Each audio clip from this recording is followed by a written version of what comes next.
আচ্ছা, আপনি কি করেন? আমি আমি তো রান্না করি। সকালে, দুপুরে, রাইতে সব সময় আমি রান্না করি। সপ্তাহে 7 দিনই আমি রান্ধি।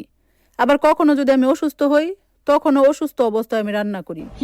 ওষুধ খাওয়ার আগেও রান্না করি, আবার ওষুধ খাওয়ার পরেও রান্না করি।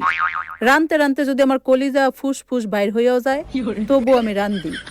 আবার ধরেন আমার যদি হার্ট অ্যাটাক হইয়া যায়, তাইলে আমি রাইন্দা থুইয়া রাইতে হসপিটালে ভর্তি হই।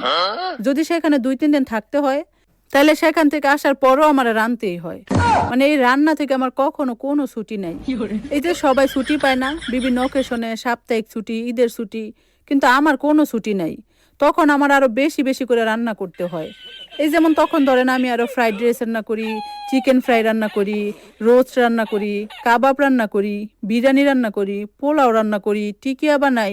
মানে আরো তখন আরো কত ভ্যারাইটিস রান্না করি। ভাই, এই রান্না থেকে আমার ছুটি নেই। আমি শুধু রান্ধি আর রান্ধি।